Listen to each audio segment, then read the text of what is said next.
Hello, welcome back to Lady Love Said Reads. My name is Jessica and this is a weekly vlog.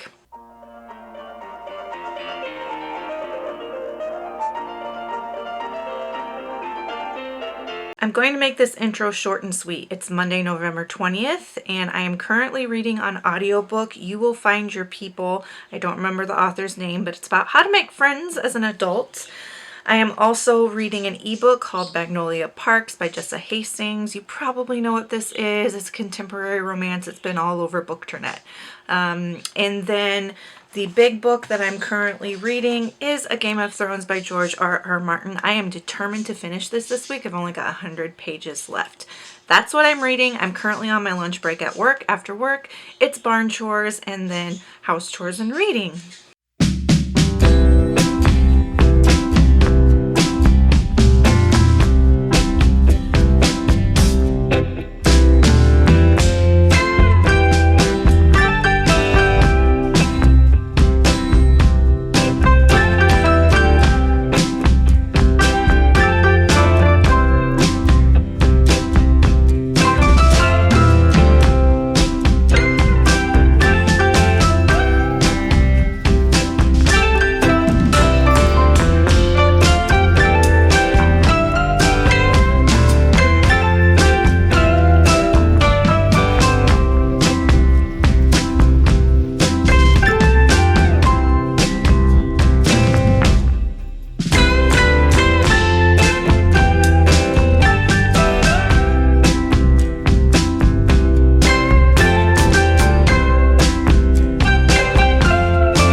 Reading Game of Thrones.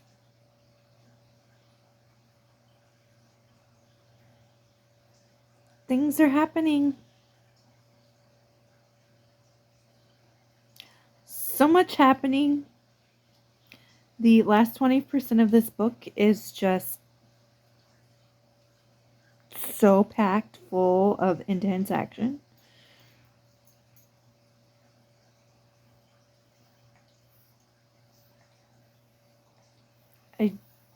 I have no words.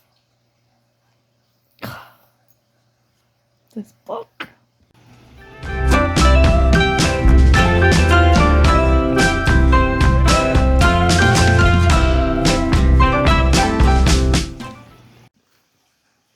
Look at this angel. This cherry. Look at this angel. It's Tuesday. I finished Game of Thrones. I have lots of thoughts to share with you about it, but I'm going to save that.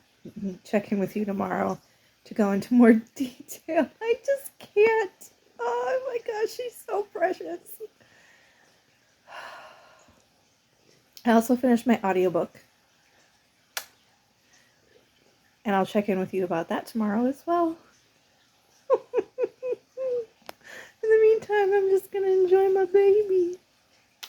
Yeah. Oh my gosh.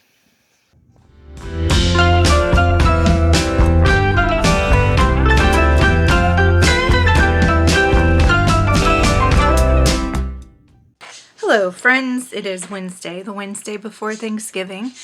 So happy Thanksgiving if you celebrate. I'm not real into Thanksgiving. It's not my favorite holiday. In fact, I actually in the past have really disliked it. So I don't really have any set plans. I might end up going to a friend's house for Thanksgiving dinner tomorrow. They haven't gotten back to me about the time yet, so we'll just have to see what shakes out. Yesterday, I finished Game of Thrones. I've been reading this since October, and I loved it. I gave it 5 stars. I thought the characters were super well developed, which is good because it's more of a character-driven story. It's not a high fantasy in that there's like a lot of magic. There's some magic, not like tons and tons. And it's more focused on all of the political machinations that go down for all these different families and kingdoms trying to vie for the throne. And some really interesting discussions and themes in here about like power and who has power and honor, and is honor all the time always a good thing. Like there was this really interesting conversation between Varys and Eddard or Ned, and basically addressing like sometimes being honorable has its like downfall, and like you can sort of reach a limit with it where holding on to honor is not good for people or yourself. Let me try and find some of the passages where they were talking about that. Okay, so something is happening with Ned, and I won't tell you what it is because of spoilers, but Varys says, "You stiff-necked fool, too proud to listen. Can you eat pride, Stark? Will honor shield your children?" And then Varys is sort of painted to be kind of this bad guy. Varys is the one who they call the spider. He's basically spy. He's a spy. He collects intel. He deals in information. And he made this really interesting point about how when you're running a country or a kingdom or even an organization, that everybody is a piece of the whole and contributes something to the function of the whole. And I mean, that's obvious. We know this. We know that's how organizations function and work. But I thought that this quote on page 633 was good. It said, "When I was a young boy, before I was cut, I traveled with a troop of mummers through the free cities. They taught me that each man has a role to play in life as well as mummery. So it is at court. The king's justice must be fearsome. The master of coin must be frugal. The lord commander of the king's guard must be valiant. And the master of whispers must be sly and obsequious and without a scruple. A courageous informer would be useless as a cowardly knight." I liked that. I liked getting to know him and like his role and like what he is actually doing and his motivations, at least what he says his motivations are. He was a very interesting character, one of my favorite. I think my favorite character is Ned. And I had a prediction about Ned. I will not tell you whether or not it came true. After Ned, I really like Tyrion Lannister and Jon Snow. Jon Snow was a little bit immature, but I love the scenes with Jon Snow at the wall. I thought that those were probably my favorite scenes, where we were getting to learn about these monsters called the Others and what exactly they are and how they function, and they're super creepy. And so those scenes were probably my favorite scenes.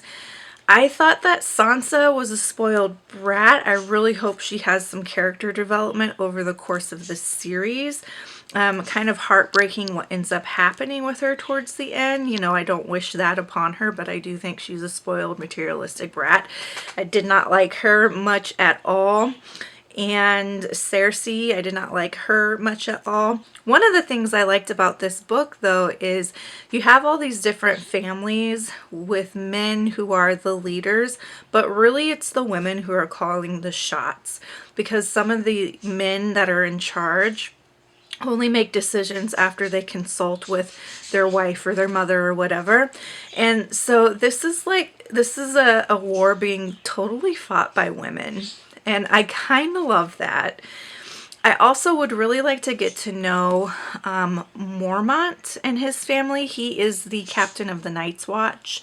And so his son is hanging out with Daenerys Targaryen, is pretty much in love with her, I think. And then his daughter is fighting in the war with Robb Stark. And they seem like a really interesting family that I would love to get to know a little bit better. And I hope that we get to know more about them in an upcoming story. They seemed just like had an interesting family dynamic and backstory, and we don't get the full story in this one. So I'd love to see more of them in future books. I think those are my major thoughts right now. I know that high fantasy sometimes gets like a bad rap for being sexist or whatever, but I don't think this was sexist. There is a lot of essay in it and a lot of sexist attitudes of the characters, but I don't think that George R.R. Martin is sexist, because the story makes it out to be like, yeah, that's not a good thing, and women are super capable of kicking ass, taking names, and running countries, and I love that. I love that. So I will read the next book in this series. Gave this 5 stars. Have you read it? Let me know what you thought down below. I mean, there's so much that you could say about this, like so much. But I don't want to give away any spoilers or anything like that. The next big book that I am picking up from my shelves is The Secret History by Donna Tartt. This is dark academia literary fiction. That's all I really know about it. And then the other book I wanted to talk about was my audiobook that I read. It was a nonfiction called You Will Find Your People.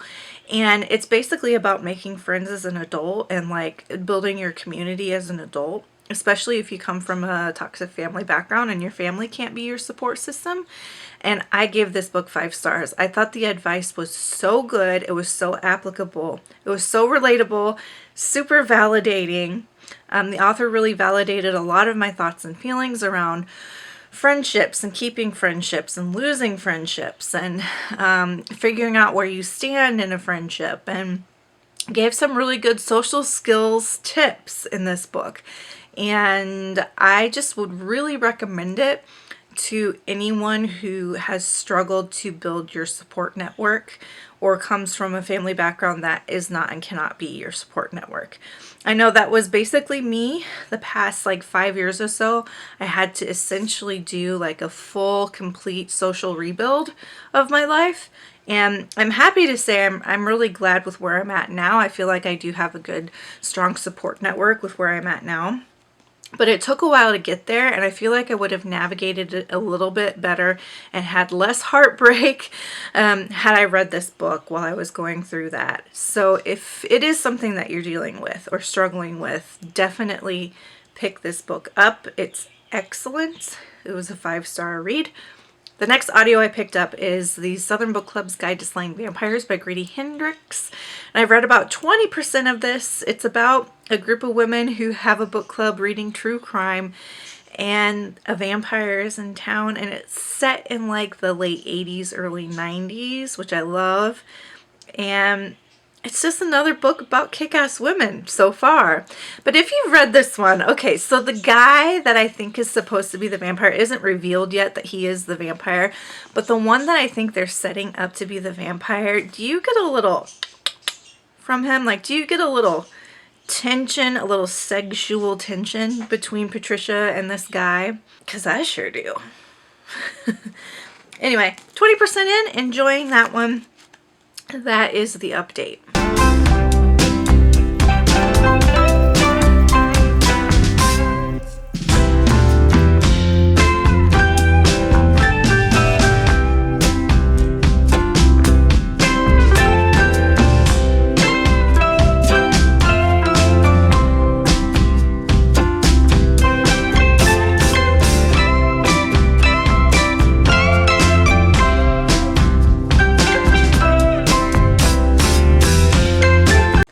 Hello, happy Friday. Excuse me. It is the Friday after Thanksgiving. I hope you all had a great Thanksgiving. I ended up not really doing anything, which is fine. I love being alone on holidays, actually. I really like spending the holidays alone because being around other human beings drains me so much. And on holidays, I tend to kind of be introspective, and I like to journal and think about life and things like that. And like really for me to actually recharge, I have to have no human interaction. If I have human interaction, I'm not recharging. So I just spent the day with my critters, which was lovely and wonderful. And I made myself a little dinner. And yeah, I was going to go to a friend's house, but our wires got crossed about what time it would start. And by the time She messaged me about it starting. I was already at the farm doing chores. So, you know, not a big deal really. Like not a big deal at all. Yeah, that was my Thanksgiving. Really quiet by myself. Absolutely loved it. Yeah, I made myself a nice dinner. I did like a really small one-person ham steak and some mashed potatoes and green bean casserole, like small batch of green bean casserole, and a thing of stovetop stuffing. I didn't have pumpkin pie because like it's just me. I'm not going to eat an entire pumpkin pie, but otherwise it was a pretty standard Thanksgiving dinner. Today, I have the day off work today as well. I have to grade Saturday, Sunday, Monday if I'm going to meet my grading deadline. But otherwise, I have today off for the holiday, and I think I'm going to do quite a bit of work on booktube videos. Maybe film a couple, maybe definitely edit a couple, and get one uploaded. I have a lot of different standalone video ideas that I want to try. And I still have to do my October wrap up. So we're a little bit behind. That's what I'm going to work on today. I have been working on getting my bookshelves reorganized, and then I bought an additional bookshelf, and it's my last bookshelf. And so I've taken all of like the decorative pieces off, and I've taken all the books off my shelves, and I've like had to make a little bit of room for this new shelf. So I've rearranged the shelves that I have. And today I just need to build my new shelf and put the remaining books on that shelf. And then figure out what kind of decor I'm going to keep and what kind I'm going to unhaul. And I might give you a little bookshelf tour. Do you want that to be part of a vlog, or do you want that to be its own video? I mean, I guess it could be part of like a 2024 goals video maybe. Yeah, I think I'll do that. So that's kind of what I've been doing this week in terms of like a house project, is organizing my bookshelves. And then today I'm going to start going through clothing and getting rid of some clothing, because like the one time of year I buy clothing for myself is Black Friday. And that's like the only time that I will buy clothing for myself is on Black Friday. New clothing. Every now and again I'll go to a thrift store and find something for like $2. But the only time I buy new clothing is Black Friday online deals. I don't go to stores. I do the online deals. So I got some new stuff yesterday. I need to get a couple other necessary items today. I'm just kind of rambling now. Fun times. Anyway, reading updates maybe? We can do some reading updates. So this, I love this book pocket. This is part of JanAgaton's merch through Happy Go Lovely Sleeves. I got barbecue sauce on this thing and washed it, and it came out, didn't stain at all. It's like such high quality. I love the cottagecore, the dark cottagecore design. And anyway, this is not a sponsored video. I just love this thing. So I picked up like for a regular sized book because I decided I'm going to add a fourth book to my regular like reading rotation. So my reading rotation is I read a book that's over 500 pages and I rotate it with a book that's under 500 pages. And then I have an audiobook. And I'm going to add to that regular rotation a Kindle Unlimited book because I want to make sure I am taking advantage of that subscription because I pay for it. And there are some months I don't read a single Kindle Unlimited books. There are some months I read 5 or 6. There are some months I read 2 or 3. So I want to just make sure I'm using that at really regular intervals and like getting my money's worth out of it. So I've been reading Magnolia Parks, and that is a romance, like a contemporary romance. I didn't realize how emotional this book was.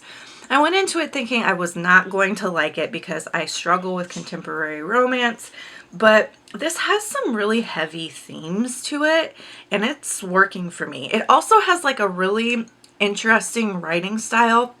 Like it took me several chapters before the writing style really clicked for me. So do bear that in mind if you are wanting to read this series. Like the writing style is really unique and kind of jarring when you first start. And I wanted at like page 5, I wanted to DNF because of the writing style. But I think if you stick with it, you'll eventually like click with the writing style. And so far, it's working for me.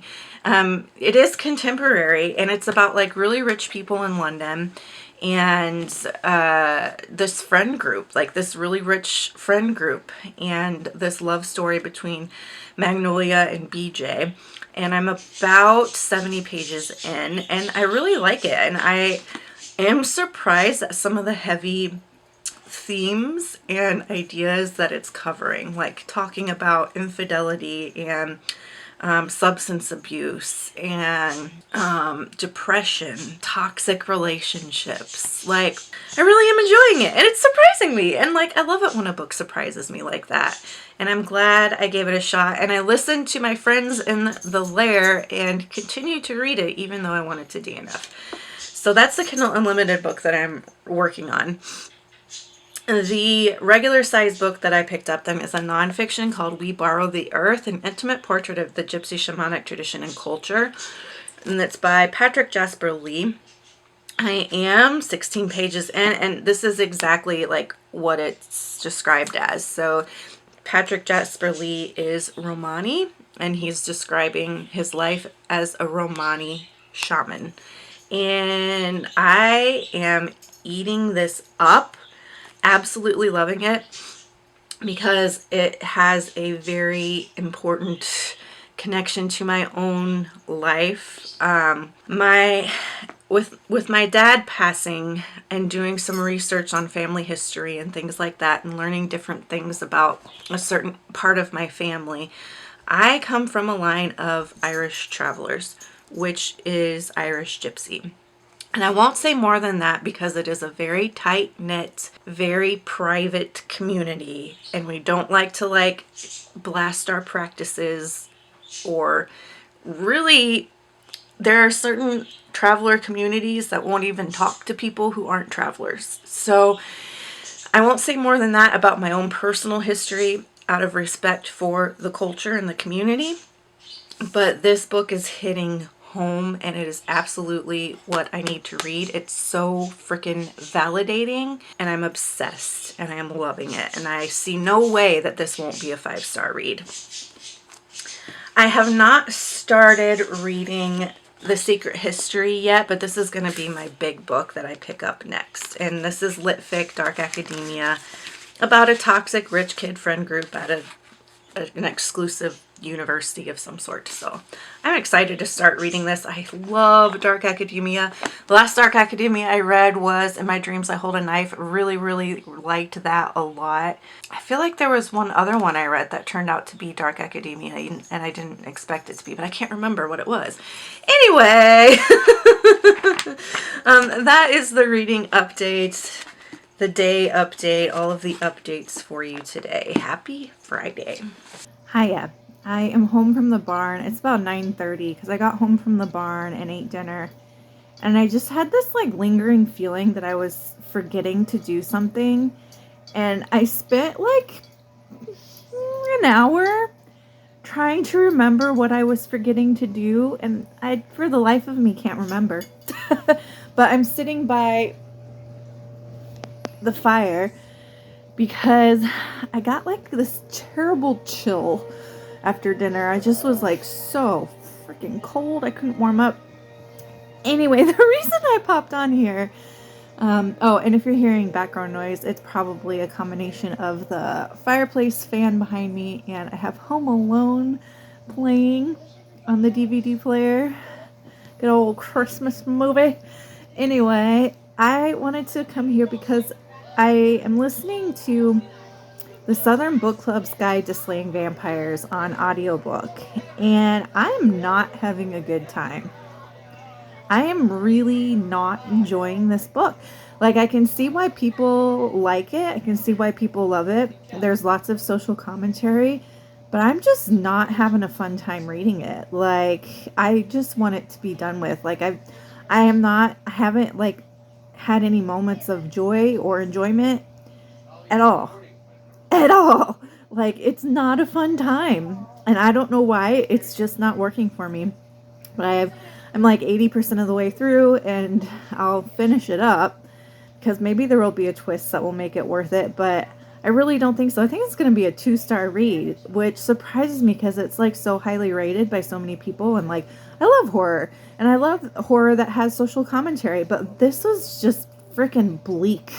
And I'm not having a good time. So I'm going to read my We Borrowed the Earth and start The Secret History tonight. That is the plan. Hi, happy Saturday. I wanted to do a quick reading check-in. As I said, I'm really not enjoying the Southern Book Club's Guide to Slaying Vampires. I can see why it's a popular novel, but we hates it. I'm not having a good time at all. I'll finish it today, and I'll let you know what the final verdict is. Still reading We Borrow the Earth, and it's so freaking good. Listen to what it says about horses here, which, like, this is the philosophy that I have about horses. And it just is like, okay, so page 4, it says, learning that I was and still am part of a large network came quickly to me when we Chavis became true children of the wind, riding some of the horses belonging to some sedentary gypsies who lived on marshland. We rode bareback, which is a wonderful experience to have with a horse, and is the way many gypsies ride. Maintaining contact, you become part of the horse, just as the horse became part of you. If you fell off or encountered a problem with your horse, it was more than likely your fault and not the fault of the horse, for you built a special bond with your animal, which spoke volumes about who you were. He wants you to do something in a different way, another child might say, when a horse was suddenly giving you a hard time. What this really meant was that the child was interpreting the signals your horse was giving you, signals which you were probably unable to interpret for yourself. I think it's really important to listen to our horses, and I try very hard to listen to my horse. And I do think it strengthens my bond with her. And it's nice to know that part of this is in my DNA, and my love for animals is in the DNA too, because it goes on and it says, page 5, at this time in my life, I was learning to hear many animals speak, learning to delve down deep into what they were, and to know not just what they were thinking, but what was going on in their very souls, a necessary education in any gypsy training. Now, Irish travelers are different from Romani, but at least within my family, there is a lot of strong overlap. And the level at which I am identifying with this book is giving me chills. It's like, it's life-changing, like truly life-changing. I am just drinking this in, and I'll read like a paragraph, and I'll stop and I'll let it sink in, and I'll think about it. And yeah, like life-changing right here. I need to go buy Patrick Jasperlee's other book, because he had another book come out that was like a follow-up to this one. So I might do that Cyber Monday, see if I can find a deal on it. And I started The Secret History last night. Donna Tartt's writing is so lush. I'm only 16 pages in, and I like have so many tabs already. Her writing is just so good. It's so lush. And it is giving me Lolita vibes. Okay, now hear me out. I don't know if you've read Lolita, but Lolita is told from an unlikable... Pippi just had a little zoomy there. You good? Okay. It's told from the perspective of a really unlikable, toxic character. It isn't Nabokov's position on the issue. Nabokov is using this character to illustrate how terrible that character and his behavior is, right? So I'm already having some moments similar to that with The Secret History. Like, this is told from, what's his name? Richard, what's your last? Richard Papin, or Poppin. So Richard Poppin, and he is from California. He is very like melancholy. He's got the ennui living in California. Even though he has a decent life there, he just is very melancholy. And he ends up getting accepted into this college in Vermont. And some of the things that he says, I'm like, okay, is this Donna Tartt's position? Or is it Donna Tartt kind of poking at this idea through this narrator? Because it is told not quite epistolary, but he breaks the third wall in that the narrator speaks directly to you at points, where it is him like telling you this story in a similar way that Lolita is telling the story. Like there's one part on page 9 where he's talking, kind of describing some of his friends.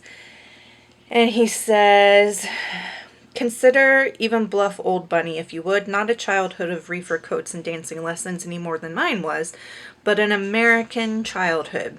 Son of a Clemson football star turned banker, 4 brothers, no sisters, and a big noisy house in the suburbs with sailboats and tennis rackets and golden retrievers.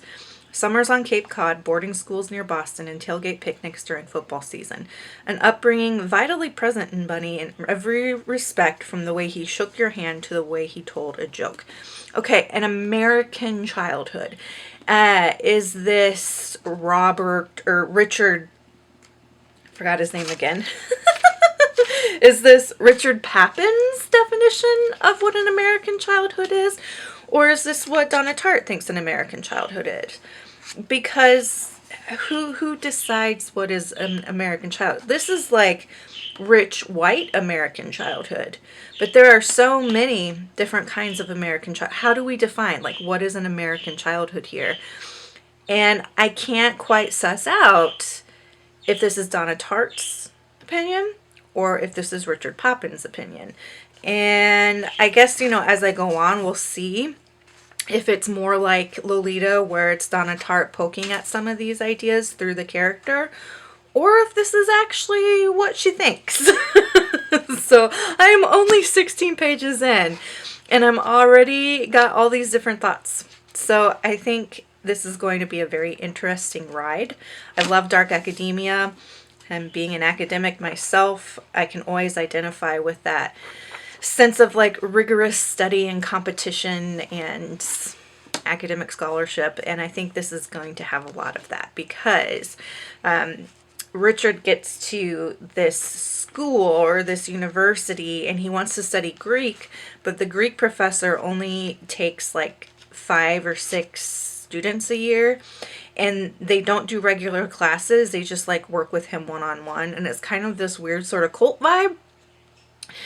And I think that's going to involve a lot of like rigorous study of Greek and ideas and mythology and philosophy that I'm hoping gets explored in the rest of this book. So that's where we're at. Today, my friends at the barn want to ride horses. So we're going to go for a ride tonight, probably just in the arena. There's some new toys in the arena to work with. There's like a gate that we can practice on now. And the barn owner was talking about how he's going to put up some other interesting like obstacles and things today.